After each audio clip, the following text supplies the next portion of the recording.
Hey, deserving listeners, now that I'm done reacting to season 3 of Love is Blind, I can finally get to a lot of your suggested interviews with the cast and react to it. So I thought I'd start with this first one that a lot of people recommended. This YouTube channel is called Gillette Slays, Gillette Slays, probably Gillette Slays, and it's with Zanab, so let's watch. Why did they get divorced? That is his business, so I will not share. But I think some similar issues to the ones I had. Okay, so a few things to say. First off, the interviewer, Gillette Slays, is asking Zanab about Cole's previous marriage and why they broke up. And at first, Zanab is saying, look, that's his business to disclose. I don't want to disclose that. And I'm thinking, that's great. Yeah, it's Cole's business. On the other hand, it could be argued that if Cole was saying it in the pods, knowing full well that he's being videotaped and recorded the whole time, then I guess he was at least consenting to have that information be out there.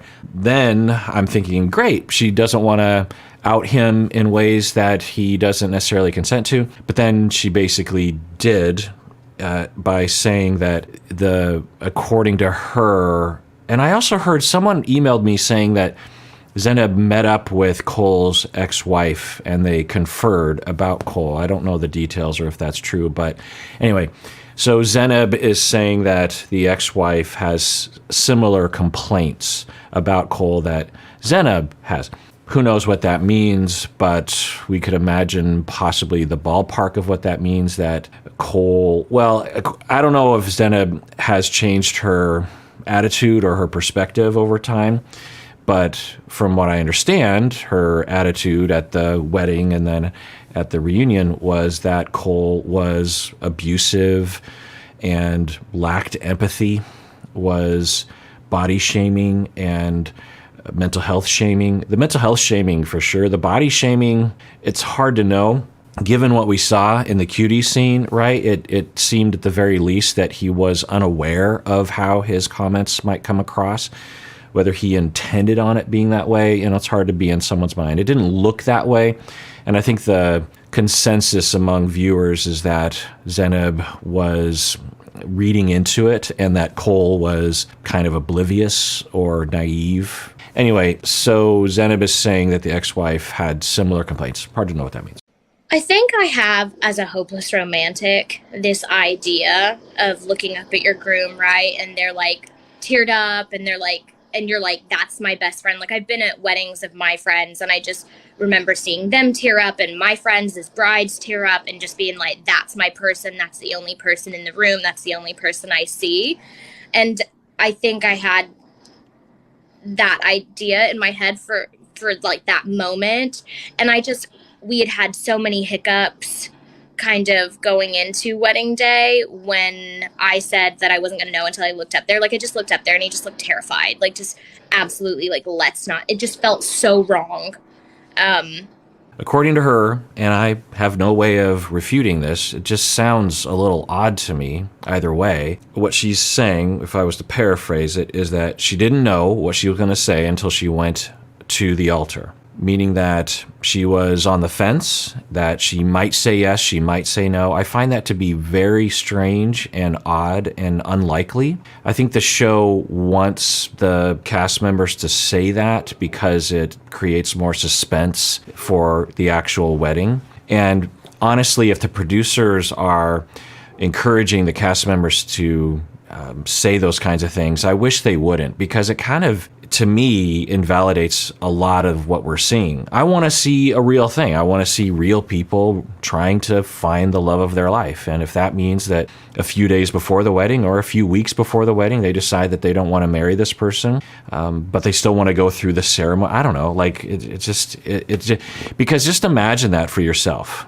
That it's the morning of, which would be odd to begin with, but let's just say it's morning of the wedding, and you know that you are going to have a wedding later that day, and you're on the fence about it. You're just like, oh, I don't know, maybe I'll say yes, maybe I'll say no, I don't know what I'm going to do.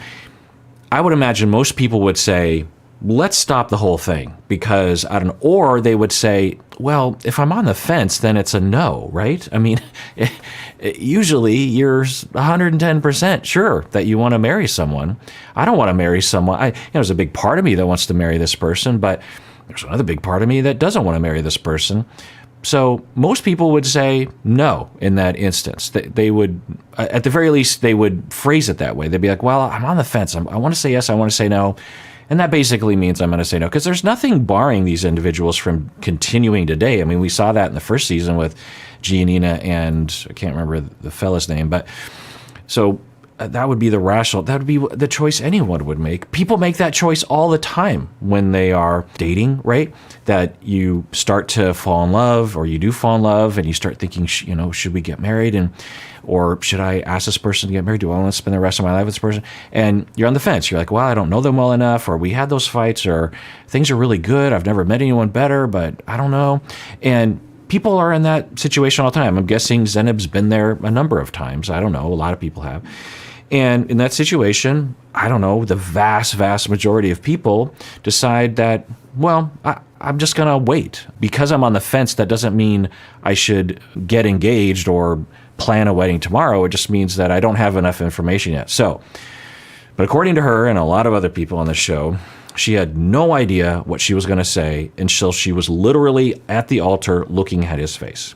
Okay, so if that's true, that's strange, but, people do things that are strange. It's fine. It doesn't sound like a very sound way to live one's life. Like, just imagine if your friend told you that it's the morning of the wedding and, you're getting all dressed up and there's all the nervousness and, it's all good. And they're like, yeah, I don't know what I'm going to say when I get that. You'd be like, huh?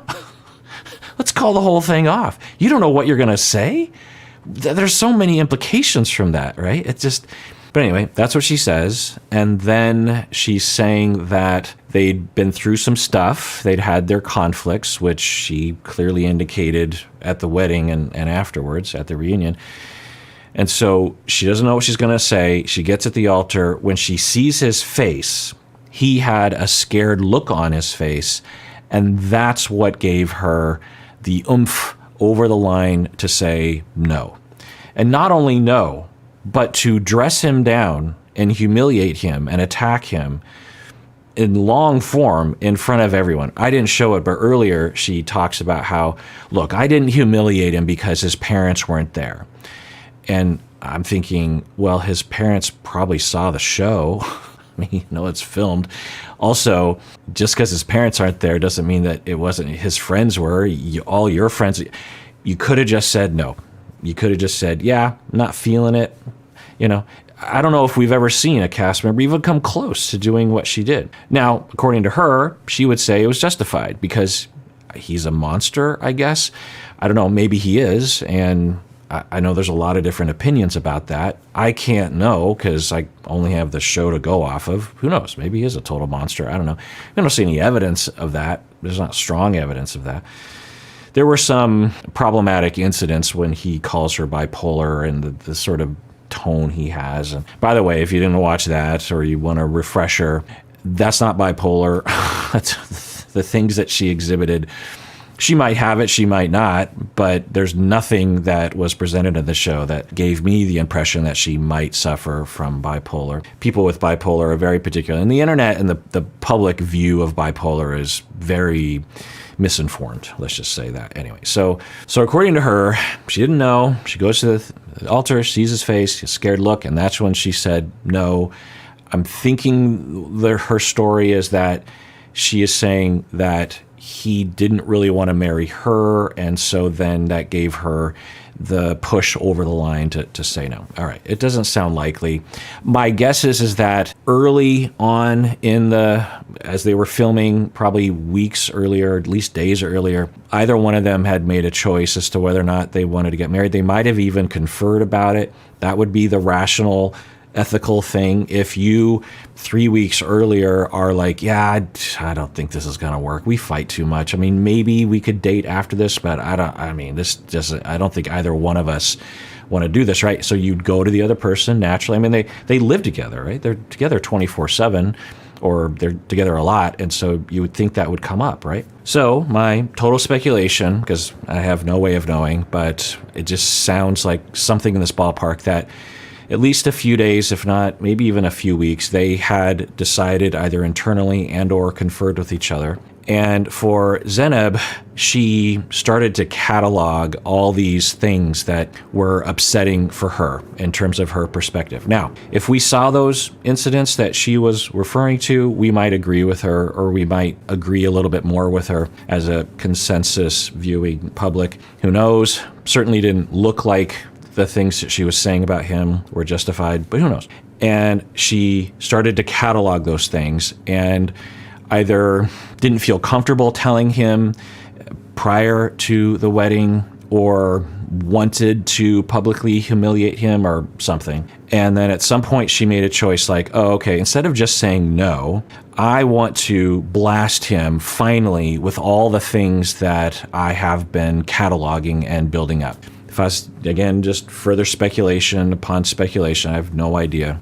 There's a possibility that with the support of her friends, because it seemed as though she was talking with her friends and other cast members, other women on the show, and they were, if we're going with the narrative that she has a distorted perception of what was happening, they really believed her story. And the way she puts it, it sounded pretty bad, right? The way that she described things, like commenting on what she's eating and body shaming her. And I didn't show it, but they were implying that maybe he and his family are racist, you know, with those comments like, oh, you're not really the type of woman that he normally dates. Is that code for, as a brown person, he doesn't normally date non-white people? I don't know. So again, total speculation. She feels empowered to blast him now that she has her support system around. I would also speculate upon speculation that she knew she's on reality TV and was thinking about post-season, I don't know, fame or at least accolades or approval from the crowd.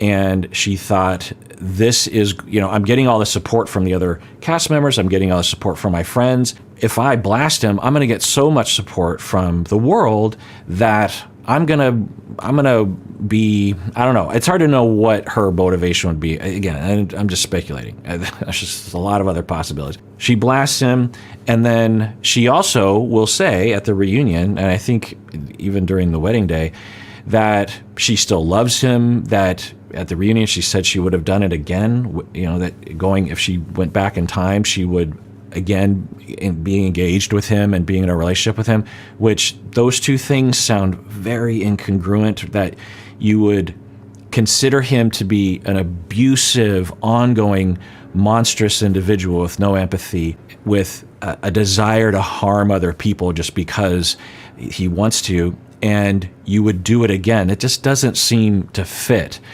So if I was to take a guess, that she does have some fondness for him and also was amping up her complaint about him a little bit during the wedding because she thought that it would play well to the cameras. I don't know. It's just hard to know.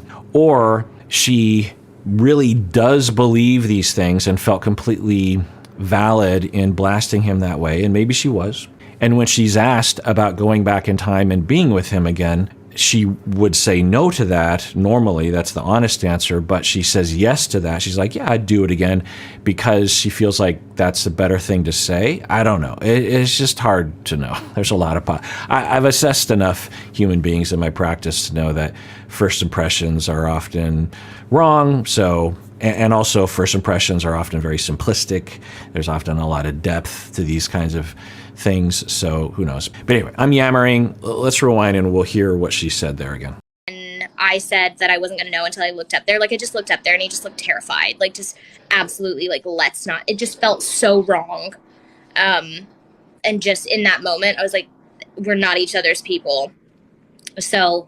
Again, just short little thing. Imagine that you're walking up to your wedding altar and you're about to get married, and you see your partner is a little scared, at least the way that you are viewing it. And then in that moment, you're like, oh, this is so wrong, and you just blast I mean, it's like, it just doesn't sound rational. I don't think she is that much of a strange person. And so many people on the show will say that. Bartice said that as well.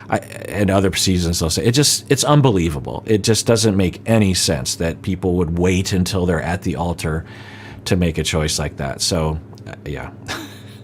Because who isn't scared when they're at the altar? I mean, unless you're a super centered Zen individual, everyone's terrified. There's actually a story about my grandfather, and he was a very my Japanese grandfather. They're getting married in Spokane, Washington, my grandparents, and he is terrified in front of crowds and very shy and very quiet. And as he's walking down the aisle, his shoes were rented or brand new or something, and they were squeaking a lot. And so as he's walking down the aisle, he just was like, what? The squeaking of his shoes were making him even more terrified and more embarrassed about things. And so it's just the story in my family about my grandfather. Everyone's terrified usually at their wedding. So the fact that he's terrified, that's when you decide it. Anyway, now I want to be clear. I'm not calling her a liar. I am calling a lot of the people on the show. Well, what am I saying? I'm saying that there's a lot of pressure from the producers. There could literally be contracts written up and signed that they cannot reveal that they made a choice prior to the altar. They cannot reveal that to the cast members on social media. Afterwards, they can't reveal that. And if they do, then this harsh consequence happens to them. So that's what I'm speculating. It as much as I wanted to be married and I'd gathered all these people that I love and respect, it was just something I couldn't go through with. Yeah, because you said in the reunion that you made that decision kind of like on the spot, basically. Yeah. Do you still stand by that? Okay. Right. You know what I mean? Like, even this interviewer is like, really? You made a choice on the spot? Here's the thing, right? People praised me all season for being well-spoken, being able to speak directly, clearly, like not raise my voice, not like I can do that. The idea that I would go up there without a yes in my head or a no in my head is insane. So I had an idea for both. And like I said, when I looked up there and I got up there and I looked over and like the two first rows of his side were empty because his parents weren't, like none of his family came. I was just like, we can't. Okay, at least that's another reason. She's saying that his family wasn't there, but she knew that weeks prior to the wedding, so that wouldn't be a surprise, right? Again, I think she's in a bind, and I think a lot of the cast members are, that they have to really twist and turn their narrative if they're going to go on these interview situations to fit what they said. The other thing is, like, it's a whirlwind for them, I'm sure, in a variety of ways. And they're asked questions, and then, of course, the editors will pick certain things that they decide to show, and it really puts people like Zanab in this bind. It's like, well, what did I say? Because it's kind of more complicated than that, but I can't reveal that. But anyway, so that's what she said. Another thing she says that was interesting, I don't know exactly what she's referring to, but she's saying everyone was praising me for how well-spoken I was during the season.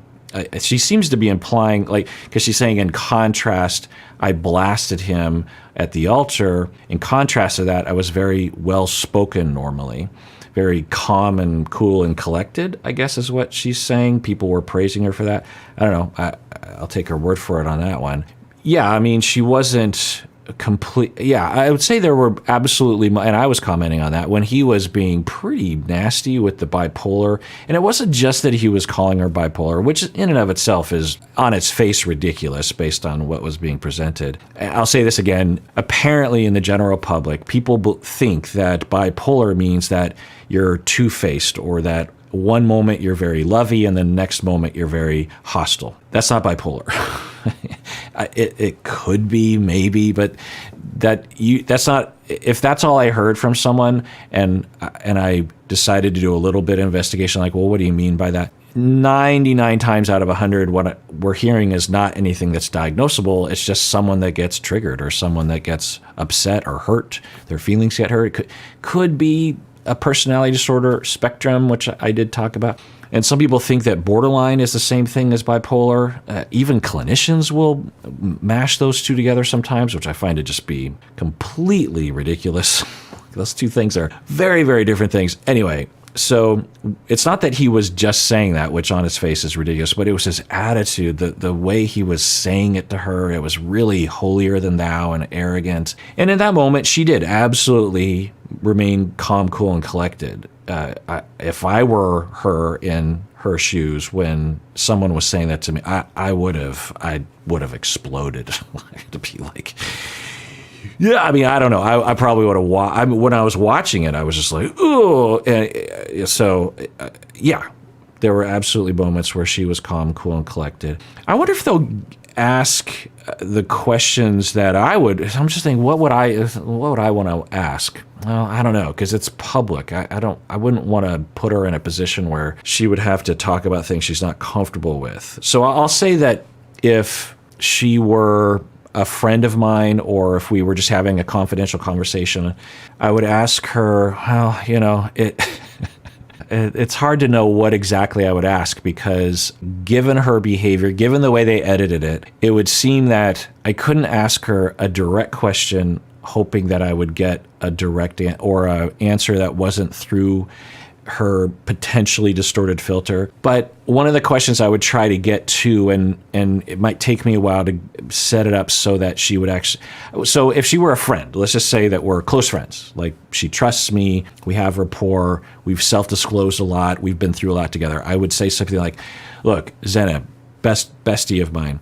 I heard someone say bestie for the restie. Is that, am I old? Is that an old thing? I would say to her, look, Zanab, hey, I'm just going to tell you what I saw. I don't know if it was edited weird or whatever, but it kind of looked like you were reading into things. The cuties thing kind of looked like you were, I get it, because we've all been indoctrinated into the society, not only of body shaming, but also of men commenting on women. And he had been kind of demoralizing you over time, frequently talking about Colleen, and you're not his type. His family says you're not his type. And I don't know if it was explicitly discussed, but if he talks about your weight, I mean, my goodness, that is going to take a toll, and that's awful.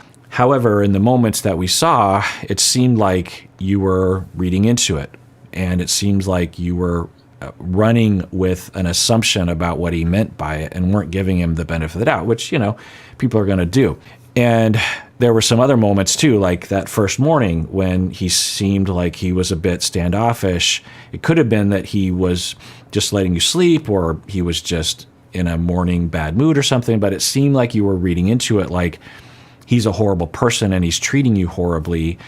And it's possible that that wasn't exactly what's happening. I wasn't there. Maybe tell me more. We have this conversation. I would say essentially what I'm trying to get at with her is I'd be like, do you think there was a possibility that given your relational traumas that I know about because we're besties, that I know what you've been through throughout your life and previous romantic relations, it's possible you were kind of distorting or kind of displacing, reading things through a lens of assumption that you're about to be abandoned? Is it possible that was what's happening, and then that you were very hurt by that naturally, and then you decided to blast him in a way that, at least on the show, didn't really come across very well to the audience? I don't know. What do you think? There's a lot of questions in there, but that would really be the main question I would want to know.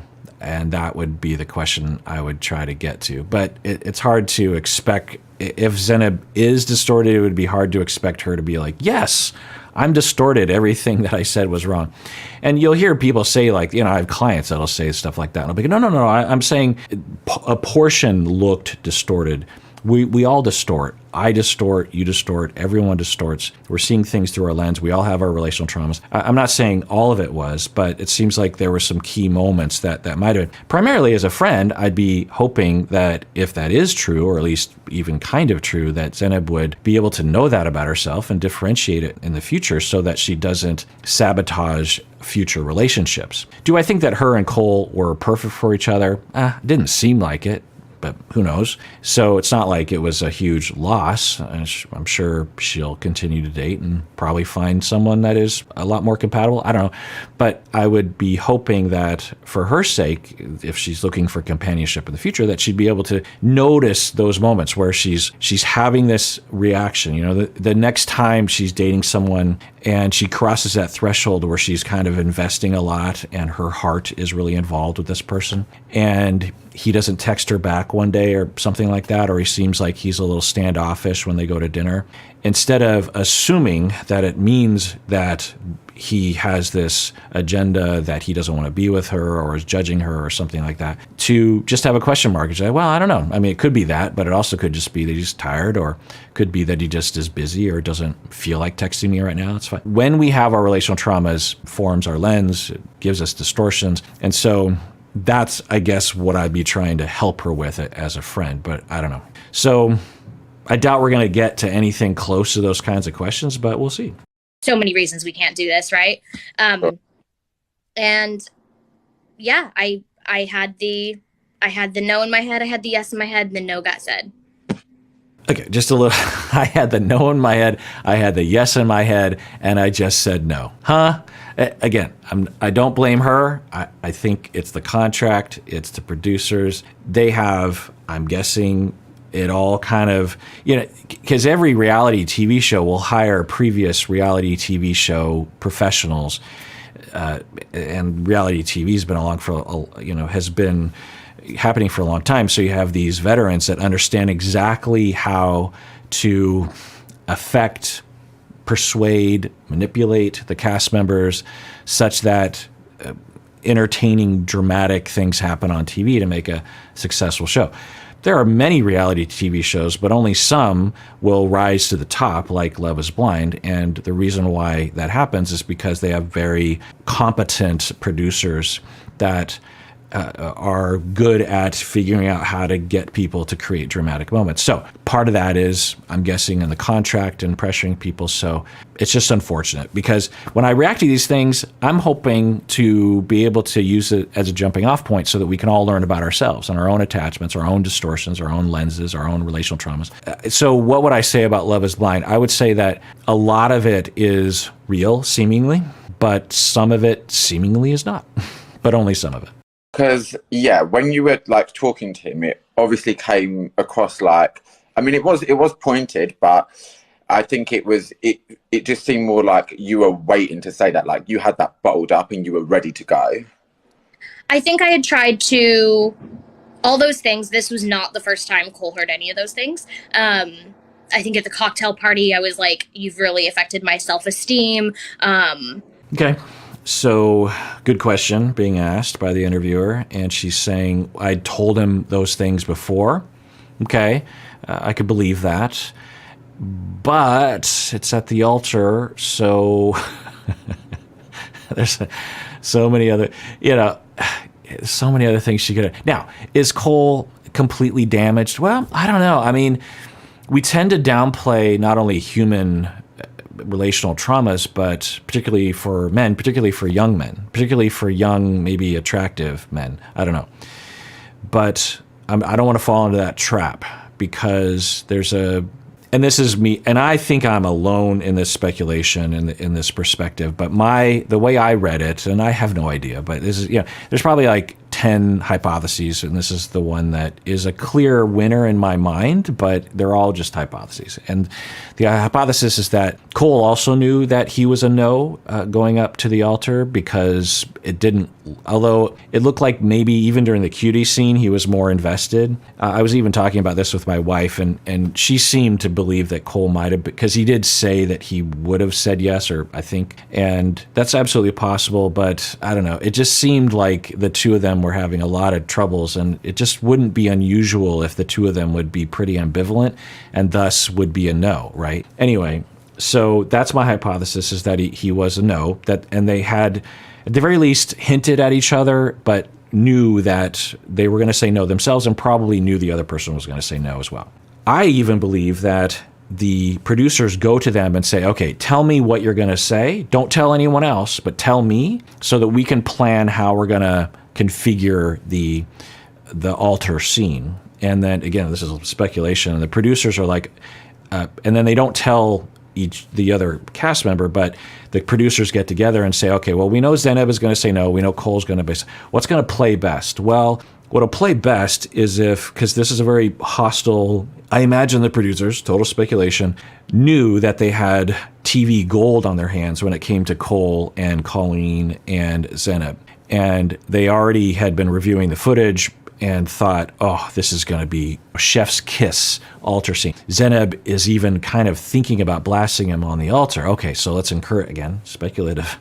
So let's encourage that, and let's have her go first because they're both no, and it'll play better if she blasts him. Who knows how the audience will react, but it'll be dramatic. It'll have the normal drama that we're looking for. Okay, so they encourage her to do that. She's like, oh yeah, okay, yeah. And then that's what happened. And so for Cole, he goes to the altar, is thinking that, well, she's going to go first and she's going to say no. Or maybe she'll surprise me with a yes, and then I guess I got to say no because I know she's a no. So anyway, and I'm a no as well. And so he goes up there thinking she's just going to say a normal no, but she doesn't. What she does is she blasts him, and kudos to him for just taking it. He's just like demoralized and sad, and then immediately goes to his friends. He starts crying. He seemed to handle it in a very healthy way. There's a lot of ways he could have handled it in a healthy way. He could have shut down. He could have run out of the room like Giannina did. I don't know. But he handled it pretty well. And I think in that moment, he's like, well, I'm not sad that we're not getting married because I didn't really want to get married anyway. The two of us had decided that. But I thought at least we had some mutual respect that she wouldn't do that she would say no in a nicer way.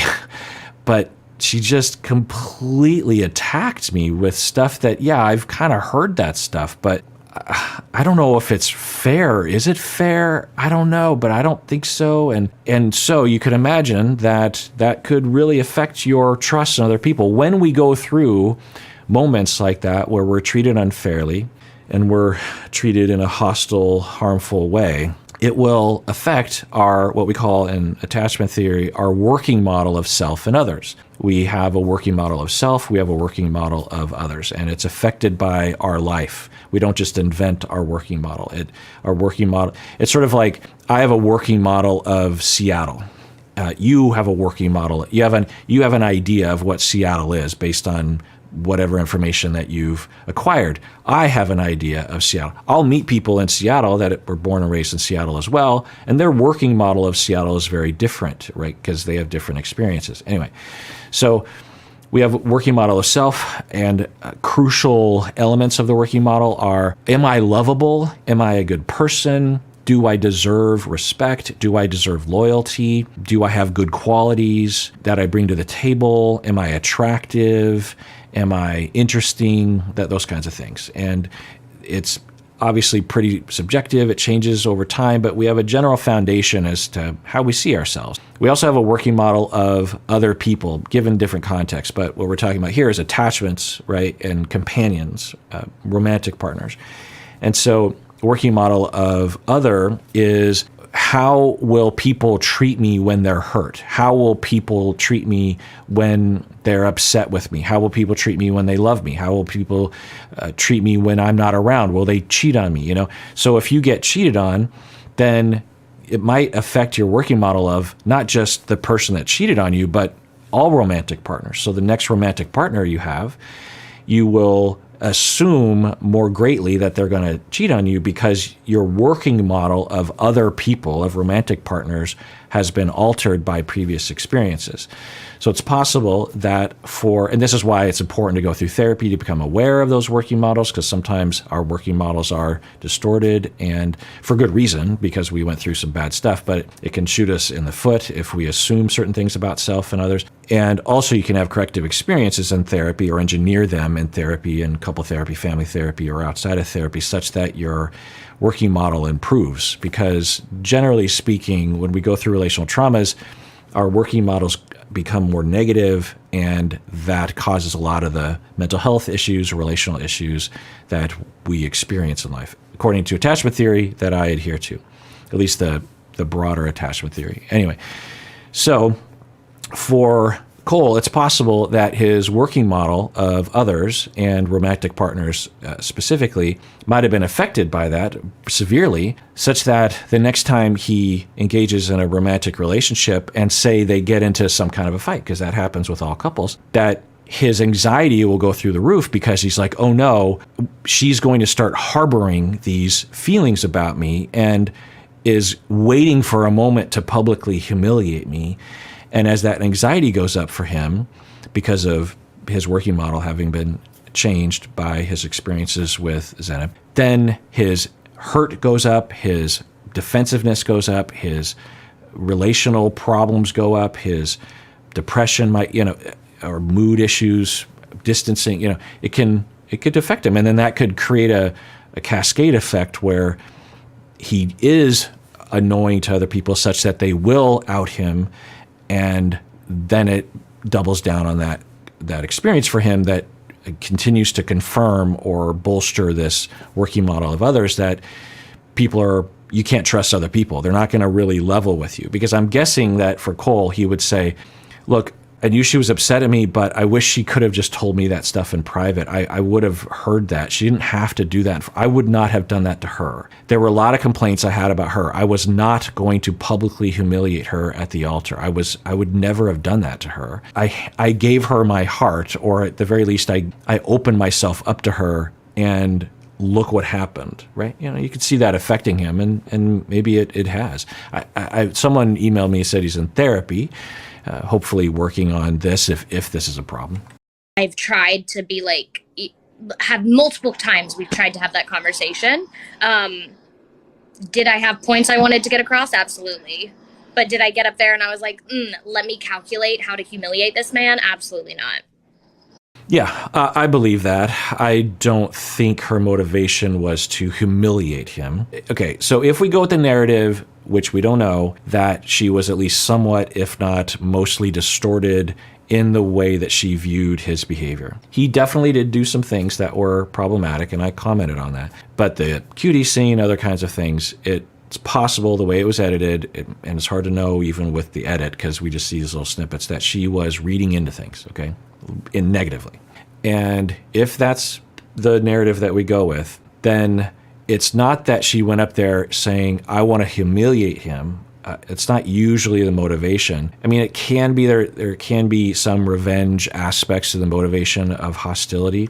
We can say it was hostile, right? It was hurtful. It was outing him. It was so I'm guessing that what the perspective that she had going into that was, I have felt very hurt by his behavior for a long time, for weeks now. He has been hurting me and hurting me and hurting me, rejecting, commenting, calling me bipolar, calling me passive aggressive. He's been talking down to me. He's been body shaming. You can debate as to whether or not she's distorted about this. Some of it is factual, right? That he did call her bipolar in this arrogant way, but she is hurt and trying to hold it together. When he was calling her bipolar, she was handling it pretty well. She was like trying to deal with it in I think a pretty differentiated, healthy way, at least in that moment. And it's building up. And then at the altar, she's just like, look, all bets are off. I guess you could consider it like when people break up with people. Sometimes this will happen, for better or for worse, case by case. But you will say, look, I want to break up with you, and here's why. I'm just going to list all the reasons why I don't think you're a good partner for me. And you just, So maybe that's the attitude she has. Just like, I don't have any reason to be nice to him anymore. I'm just going to blast him the way I've always wanted to. And it just happens to be at the altar because that's the way the show has designed this process. I'm guessing if they weren't on a reality TV show, she just would have done that in person or not in front of a bunch of people. Maybe with one friend there or something like that. So yeah, I'm guessing that it wasn't like, ha ha ha, I want to humiliate him. It was, I'm very hurt and I feel very rejected. I feel very judged. I feel my self-esteem has been plummeting with him, with which is absolutely rational. There's nothing strange about that claim that she was making and has made, that during the time with Cole, particularly after, once they met in person, her self-esteem was plummeting. Absolutely. I mean, the person she fell in love with, the person that she got engaged to, was freak, especially that first few days. There's that conversation where he's like, well, yeah, I mean, Colleen is just the perfect for me. And then he flirts with her and he tells camera, like, I'm in love with her body, or I can't remember the phrasing used. And that would absolutely just shred your self-esteem. You'd just be like, oh, I must be disgusting. I mean, we tend to think that anyway, women in particular, because of the massive amounts of scrutiny that women go through. And I'm guessing she's probably gone through it even after the show, because our society is completely warped in this way.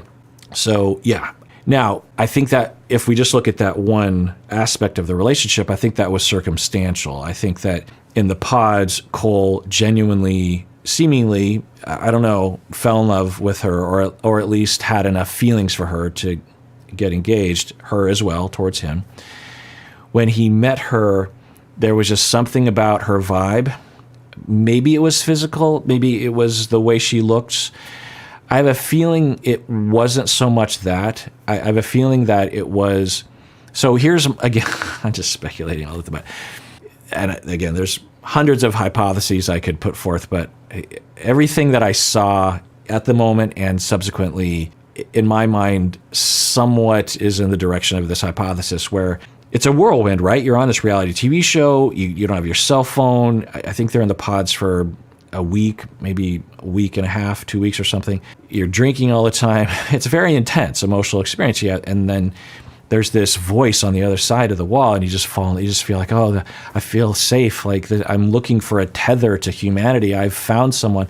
Very intense feelings. You meet, like, oh my God, this is so great. I finally meet you, and now we can kiss. And they have that honeymoon night, and they have sex, I think, and it's intimate, and everything's great. But you just met someone in person for the first time. There's some awkwardness, right? And you probably might have some questions of just like, I'm on a whirlwind right now. I mean, God knows how I feel. He wakes up the next morning. He's still normally, like everyone else, just thinking, well, I don't know what's happening, but I think things are going really well. Last night was great. He wakes up, something went wrong in their communication. I'm guessing that maybe he was a little standoffish, but not terribly so. She became very hurt by that and very convinced, based on her previous experiences, that something really awful was happening, that he was actively rejecting her. Because at this point, there's been no conversation, to my knowledge, about Colleen or anything like that. Because I don't even think they've met. I don't even think he's seen Colleen by this point, if I'm remembering right. Yeah. And he starts to get this vibe, because she was, if you watch that scene, she's pretty upset at him. She's quietly upset, but pretty upset and pretty convinced that he is rejecting, and her attitude, when she's putting on makeup, she's really giving him the cold shoulder. Just now, maybe it was justified, but it didn't look that way from the edit. Who knows? But imagine you're Cole, and again, you're having this whirlwind, and he's like, oh my God, so many feelings. I think I'm in love. And then for a pretty extended amount of time, you're getting this massive amount of hostility from someone that you really don't have a strong foundation of attachment or love with yet. You have intense feelings, and you might say it's love, but now that this is happening, you're like, oh. So I think for him, he was thinking, okay, well, I'll try to make this work, but I don't know. And maybe he couldn't admit it to himself, or, it would be rational for him to give it some more time. But you could absolutely imagine that in that moment, he's thinking, I don't know if this is working, but I don't have any time to think about it because I'm being shuffled around with the cameras and the drinking. Pool party happens, I think, that day. He sees Colleen for the first time, and he did have some feelings for Colleen.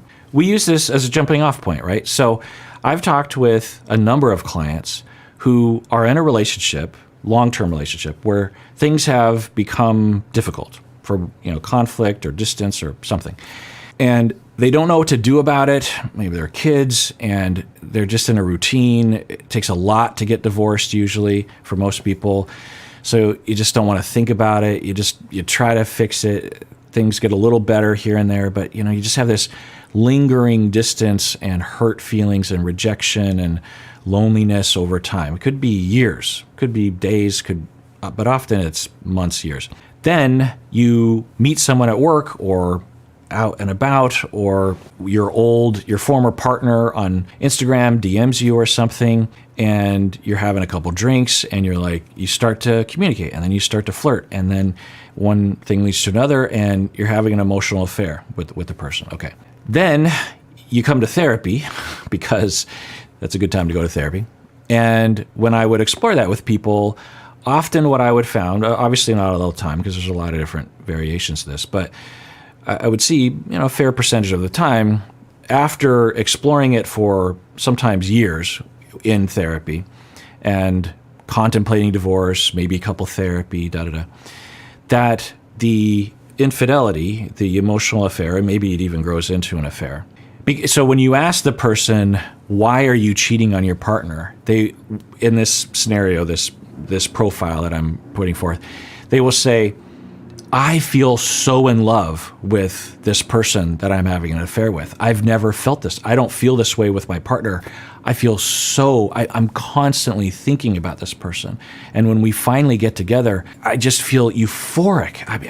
And so obviously I should be with this other person. I should no longer be with my long-term partner because my feelings, everything is pointed in this direction. All right. Now, love, how do you define it? It's pretty philosophical and subjective and personal. But some of the times, what I would find is that after we explored it and everything kind of plays itself out, because sometimes they will get divorced and they will be with the person that they're having an affair with. And for a good percentage of these people, they will find that once they're actually able to just finally be with the person, have the freedom to be with that person, the love quickly goes away, subsides. Not always, of course, but, in this profile. And then more therapy, more contemplation, more exploration. And the narrative that we develop is that their relationship with their long-term partner, their original long-term partner, had stagnated. And they were very lonely. And they tried to make it work, but it wasn't working. So they were suffering quite a bit.